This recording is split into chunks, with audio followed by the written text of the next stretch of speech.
Okay, you're ready? I'm ready. I'm ready. Yep. Should we do it? Let's go for it.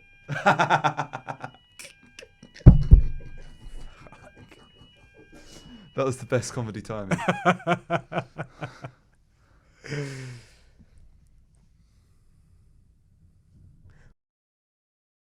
Welcome to the Spen and Nick Show. It's episode 14.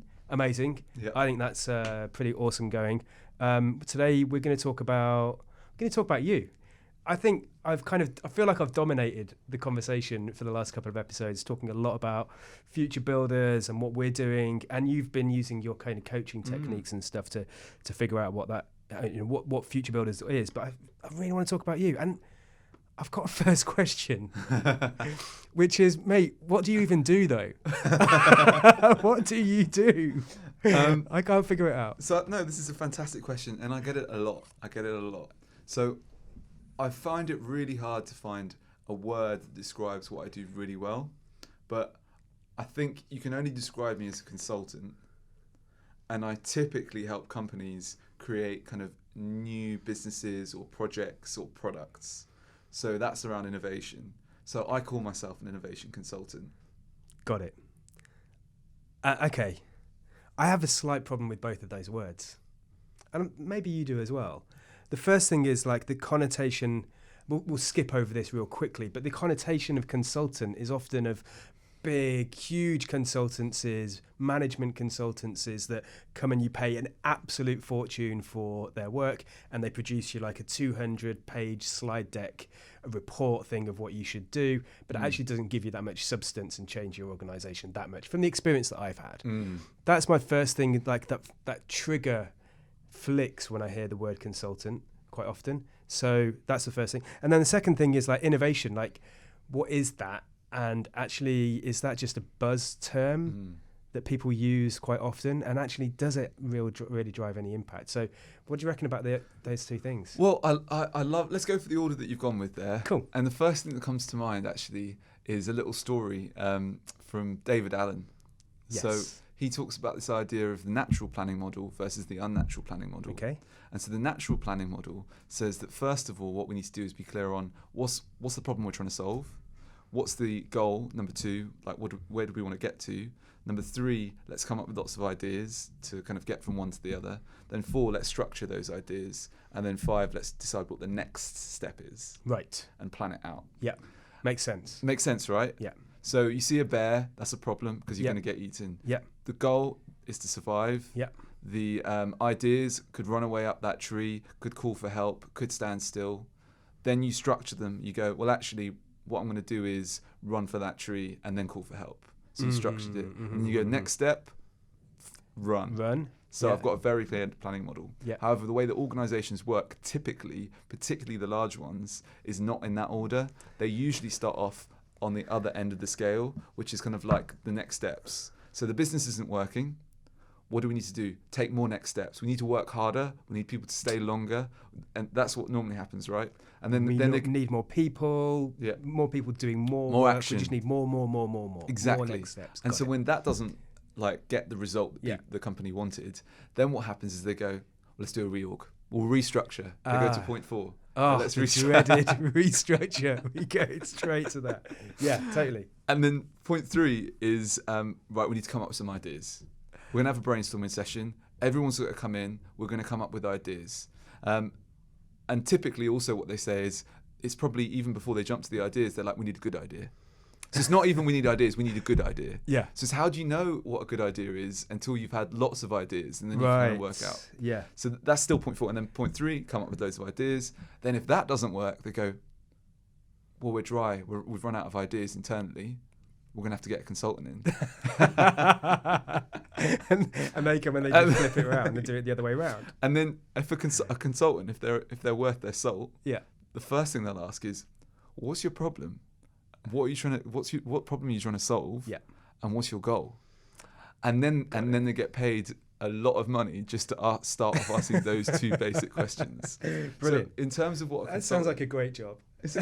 And I take it all back. I want to be a consultant now. Exactly. That's what I do. I go into companies and I help them answer those two basic questions. What's your problem? and what's the outcome that you want, and then go through the natural planning model of let's come up with ideas together, then let's structure them, and let's have a clear next step. And typically that process, I do that with senior leadership teams, and it takes about a day to get started, but already they kind of have an experience of going through that process in a natural way, and it gets already some results. So that's typically the process that I go through. And what it is it's just strategy sessions, basically, workshops with leadership teams. So a lot of facilitation. So again, I guess one of these things about innovation is coming up with something new. And what's your explanation or description of what innovation actually is? Because I think you've hit it really on the head quite a few times for me. So what we're doing now is we're doing the other part of the innovation consultant bit. So we broke down the consultant part. Let's break down the innovation part. Exactly. Yeah. So for me, I think what helps is having a very broad definition of the word innovation. Yeah. Typically, when we think of innovation, we think of technology.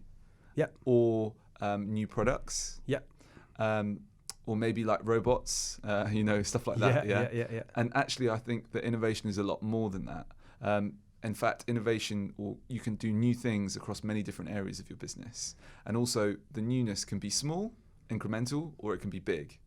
And so for me, innovation is just generating ideas, turning them into value, and then turning them into reality, and then capturing value from them.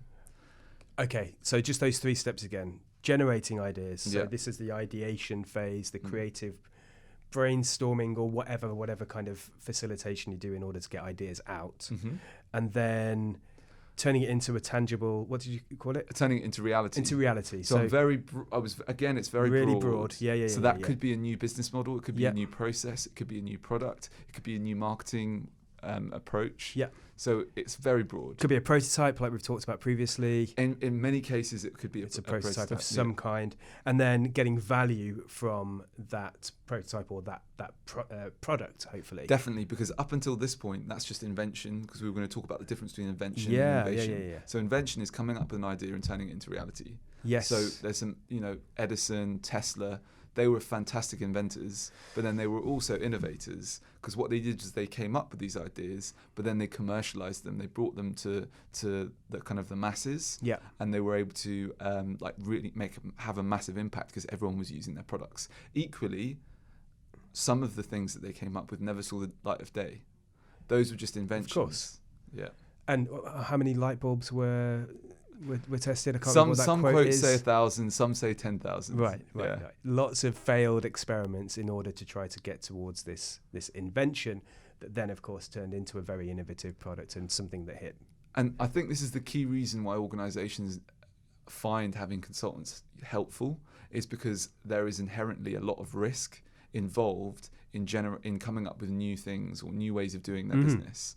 So therefore, having using the same old management techniques that they're currently using in their business are not as effective for when they're trying to search for new business models, new ways of doing things.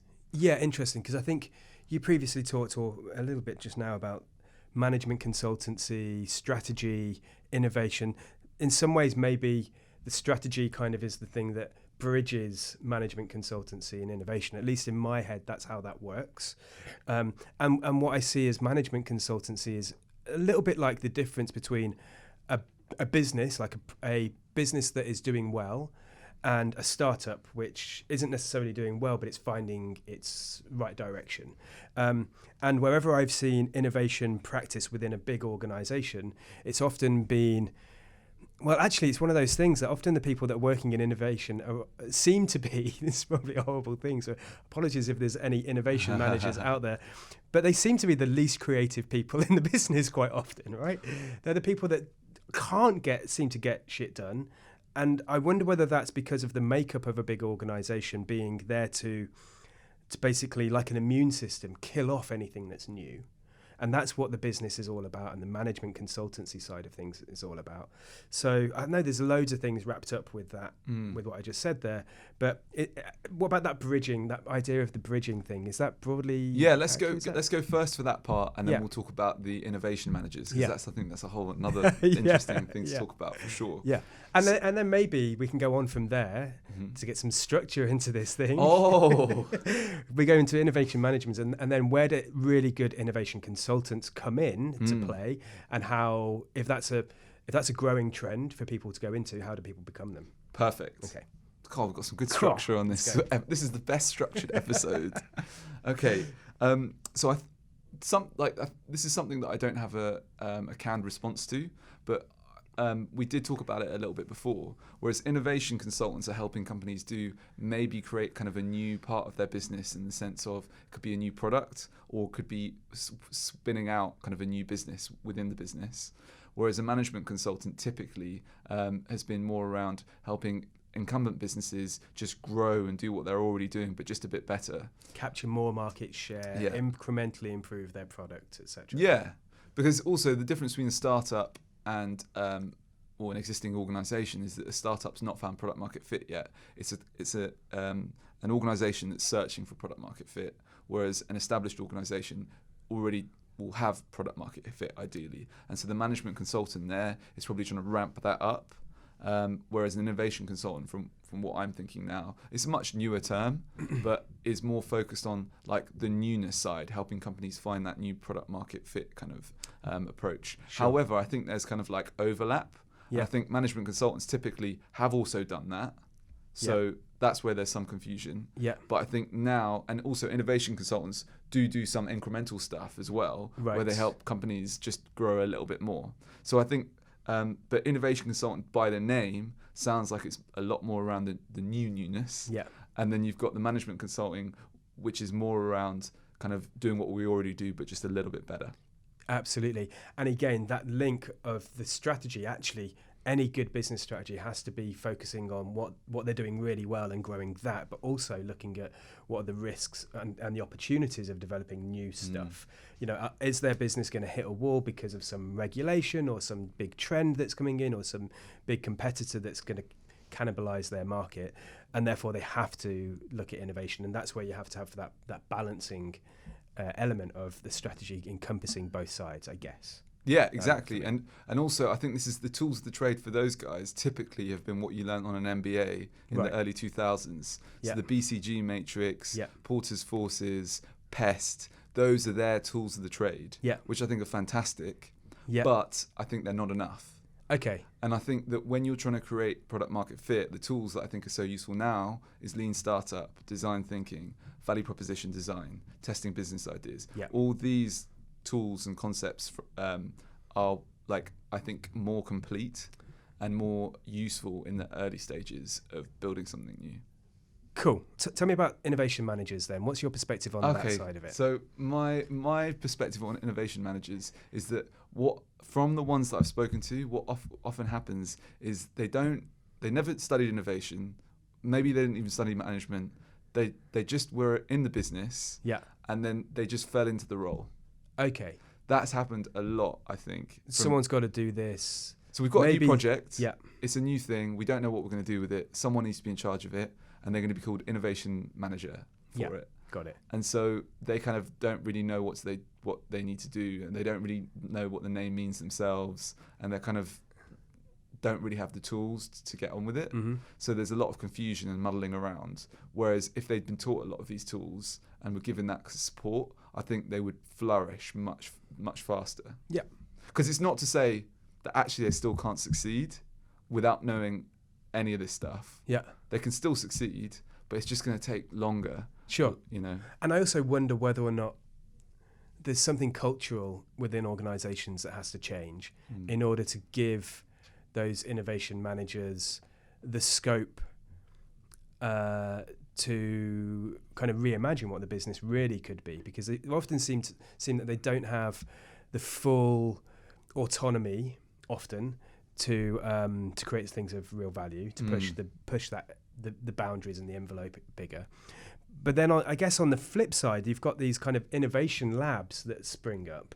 And what often seems to happen in these innovation labs is that people are experimenting with the latest technology trends. And to your point earlier, of a lot of people connote innovation with technology and technological innovation.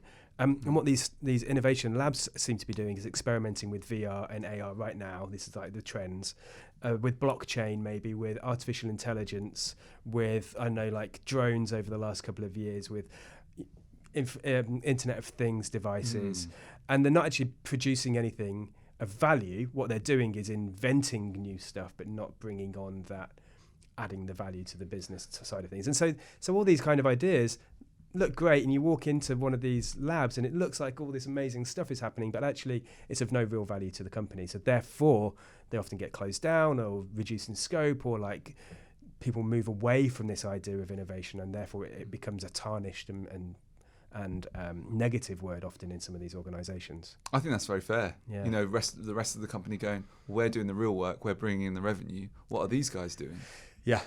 Yeah, and you've seen the same thing with digital transformation quite often across businesses as well, particularly over the last few years, where people have spun out their digital unit. They've gone into Shoreditch, over to like Old Street Roundabout, and to try to get that kind of startup tech ecosystem kind of focus. And what they've done is actually produce very little value for the organisation. I think organisations need the senior leadership to be fully behind whatever innovation is happening there. And so we saw that at Apple with Steve Jobs. He was totally into, like, for example, getting the mouse, going to Xerox, seeing the technology, and then being part of bringing it into the company and then championing and making it absolutely part of what you do. Alex Osterwalder talks about how if you're not spending 2 to 3 days a week as a CEO on innovation, you're not spending enough time on it. Wow. Yeah. So I think that the problem is with a lot of these innovation labs and companies that just have a few innovation managers doing things is that the CEOs have kind of outsourced responsibility for innovation to people who have no responsibility, or no real responsibility for it, and also no power or authority to make those things happen. So if for companies to be successful, they really need the CEO to be behind it. If we look at companies like Amazon, what's interesting with them is that Jeff Bezos is super behind innovation, and also he's really like championing making these projects happen. So that's why they're happening. And equally, the reason why CEOs typically can't go all in on innovation is because shareholders are expecting them to be kind of getting their returns, right? And so they want their stocks to be going up, and they want to be getting their dividends and all that stuff. Yeah. Whereas what Amazon did and Jeff Bezos does is he set an expectation where it's like, you're not getting any. It's all going back into the company, going to be spent on innovation. And because of that, he's got an unfair advantage against all other competitors. Yes. Because Walmart, Tesco, they can't do that. Yeah. And we're seeing it play out as who's going to win in that battle, right? I mean, Amazon are just becoming, not just big as we know them, like an enormous, powerful force for the amount, particularly on the data side, which we won't go into right now. But their collection of data is a scary, scary situation for me, anyway. Okay, that all sounds perfectly logical, and to your point, I think about the CEO needing to spend 2 to 3 days a week thinking about innovation and doing directly stuff that are about adding new value. And I guess bringing in some of the conversation we had last week around kind of product thinking, and these two things are very aligned. They might even be the same thing in many ways, just using different terminology. One of the points that I was kind of making is that everybody should be thinking like in terms of product and adding value with products, should be doing product thinking. Everybody in a company possibly should be thinking about innovation, not just the CEO, but looking for where problems are, looking for how they can add extra value as well. Definitely. If you've got an organization, whether it's got 10 people or 100,000 people, if you've got, everyone's got eyes, everyone's got ears, everyone's got brains. If you're only using the eyes, ears and brains of a small percentage, then you're not getting the top return on investment for each of those individuals in that organization. So therefore, what you've got to do is create a space where everyone can contribute towards it. Got it. And that's why giving people the understanding of innovation tools like value proposition design, or really just being able to put yourself in your customer's shoes, or tools like the business model canvas, or lean startup, all these types of things. If everyone in the business knows it, then they can contribute much better, and they can get excited about it. And that's how the company, I think, is going to like really ramp up and grow. So coming back to the original question I asked you, is what is it that you do, right? And I think we're getting this idea, but one of the things that I don't think is necessarily clear to me, and maybe some of the people that might be listening, is in your role as a consultant, how much of that do you feel is training other people getting people to learn the skills of innovation, and how much of it is about directly innovating. Don't know. Does that make sense? Yeah, definitely. Yeah. So I would say at the moment, I spend a lot of time doing the training for sure. Yeah. But equally, I think probably, and this is something we haven't mentioned, we touched on early on today, was that for me as an innovation consultant, a lot of it is around facilitation. So it's about working with a senior leadership team and running a workshop to help them get clear on where they are now, where they want to be, and creating a clear plan on how they're going to get there, as well as generating like lots of different ideas for before formulating that plan. Yeah. So that's kind of like the thing that I really enjoy doing the most. Yeah. And that's the thing so I would really, probably a better word than innovation consultant is actually facilitator for me. So I'm quite happy calling myself that. Yeah. Because so there's that's like the early stages. But then the next stage would be, okay, so let's build the prototype. Yeah. Okay, so let's do the customer interviews. Okay, let's do the surveys. Okay, let's build the landing page, which sees if enables you to sign up to this new prototype product straight away. I'm not actually doing that much of that type of stuff at the moment. But it's what you're moving That's what I'm building into, because Okay. at the stage I am in my career is that I'm still building my client base. Yeah. And so what I'm trying to do is go for a more content marketing approach where I'm sharing my thoughts and how I'm doing all these things, and then slowly building, and then that's building the word of mouth and making things happen more. And then the more of these kind of projects that you work on, the more naturally they lead on to doing more of those innovation kind of like projects where you go beyond the facilitation. However, I think there's something really important in life about knowing what you're good at. And I'm exceptional at facilitation. So I'm good at going into a room and helping the room be more than the sum of its parts by good facilitation. Yeah, and if almost anybody else said to me they were exceptional at something, I would have questioned that. But the thing is, I've been in a lot of workshop rooms with you, and you are bloody exceptional at that. Like, I've not come across anyone else that is able to pull out ideas and completely flick a switch in someone like you're able to do. And I think that is if there was something that you should double down on, and you clearly are, is absolutely, for me, it's absolutely that. And so I really like I really like this idea of that facilitation not just being about the objective is to learn and about training. It's actually really applied in those business problems that those companies are facing. That makes for the best learning, but it also makes for the most value for the organisation as well. They're getting bang for the buck. It's like double bubble. Definitely. Right? And I think that we need more facilitators in the UK. Right. So if we're going to be successful post-Brexit, having people in organisations that are able to facilitate workshops and help teams be clear on what their problem is, what they're trying to do, generate ideas, structure them, make a plan, and then decide what's happening next. Yeah. If we can have people that enable that within a group, in every company, and having lots of them, we're going to be way more successful than anywhere else. Yeah, I really like that, and it's one of the personal challenges that I've had, I think, around this, is because I'm facilitator previously with a lot of stuff that I've done, and now I guess I am building the product, building the stuff, building hopefully some relatively innovative. It's also because I heard in psychology and in the brain, in neuroscience, the part of the brain that deals with identity or deals with the self is separate from the part of the brain that deals with other people.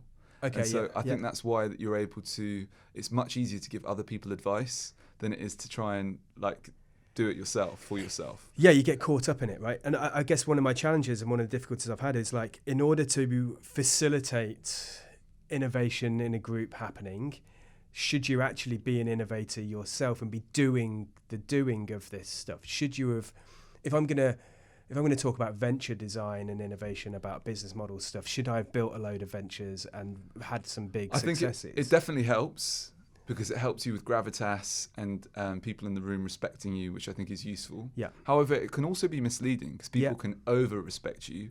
And actually, with innovation, the whole point of it, it's never been done before. Yeah. So just because you've built 10 businesses doesn't actually mean that what you're saying is going to be right for the next one. It probably is, but it doesn't mean it for sure. And there's another thing here as well, and we've definitely experienced this a lot by going to meetups and conferences and stuff, where you have this big ticket person that comes onto stage, and their delivery is dreadful.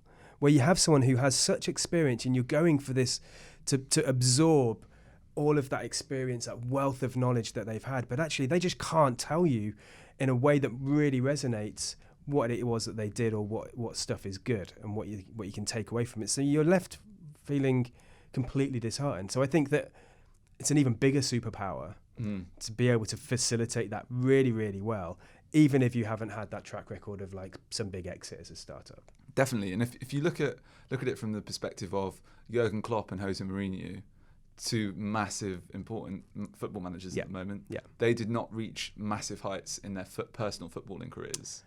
Yes. But they are at the top of football management now. So you don't have to have been the best to be able to get the best out of other people.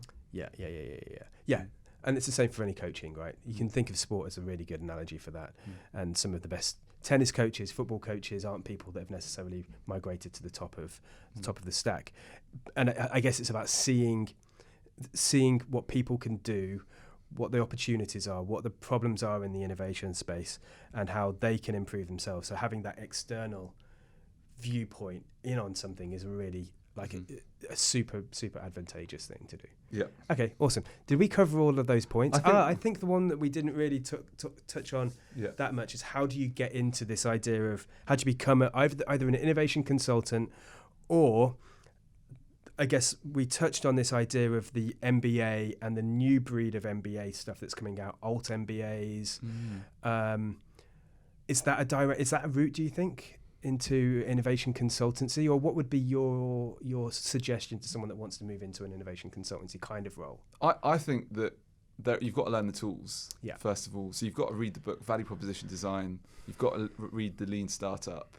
Those are the two absolute classics. Yeah. And then design thinking. So maybe creative confidence or change by design type of thing. Yeah. Reading those types of books helps give you the kind of like basic understanding that makes you go, I kind of understand how this works. And that means that you can then start having a go at doing it. And so if you're in an existing company, you can just start trying to ask or to work on new projects so that you can apply these tools straight away. And that's a great way to get into it. Another thing is just starting a side hustle and using these tools to help you with that side hustle. I think then that's going to help you start getting into it. In terms of facilitation, though, I think it does help to have done a few things and use the tools yourself before you can then facilitate them. You don't have to have been super successful in using the tools, but you just need to know how to use the tools. Yeah. It's that real in-depth working knowledge of those tools, not just being able to go by a script. Because a lot of the magic that happens in these sessions is not just the writing down and going through it all, it's the conversation and the discussion that happens that bounces around, and then you build on each other's ideas. And if you're not facilitating that happening in an organisation, and that's where I think that having done coaching and neurolinguistic programming, that helps me as well, because you've got 2 ears, 1 mouth. You need to use them in that ratio. It's so cliche, but it's so great. It's so true. It's true, right? Yeah. So when you're facilitating a room, you shouldn't be talking that much. Yeah. So I think the combination of using the innovation tools and the people communication coaching tools, those together is a great combination. And so you can start just using them yourself. But then if you want to start applying for those types of jobs, great. Equally, I'd do more of a Gary Vee approach if you can, which is try and do it for free. So if you know friends that have got small startups and they're not quite sure what to do, you can go, hey, I could run facilitate a strategy session for you. What do you think? Doing that, I think, again and again and again. I did that quite early on, and that helped me loads. So that's my advice for people trying to get into it. So read the books. In summary, read the books. Experiment with some projects on your own. Try and hustle your way into friends, families, startups, businesses to trying to give them and do some facilitation and build up create that muscle, I guess, of facilitation. That's going to be really helpful. And then study neurolinguistic programming or coaching. And coaching, read some books up on that, and also practice coaching people. One-on-one. Because that helps you, I think, then with the group coaching as well. Yeah, definitely. I think there's some amazing tips. Should we leave it there? I think we should. I think leave we it there. covered everything that we wanted to. It was pretty structured. Very structured. I really enjoyed this. It felt right. It just felt right. Let's bring it in. We're gonna have to do that. We can do a better one. That's better. Cool. But don't forget to like this video, subscribe to the channel, the Spen and Nick Show. Come on, you know it's going to be good. And share this video with a friend if you think they might find it useful. And if you want an exceptional innovation consultant, you need to get in touch with Himo, Nick Himo on Instagram, LinkedIn, all the rest of it. You're pretty much everywhere, right? You get around on. I get around. So. Let's connect and do some amazing innovation and save the world. Brilliant. One more time. Oh, there we go.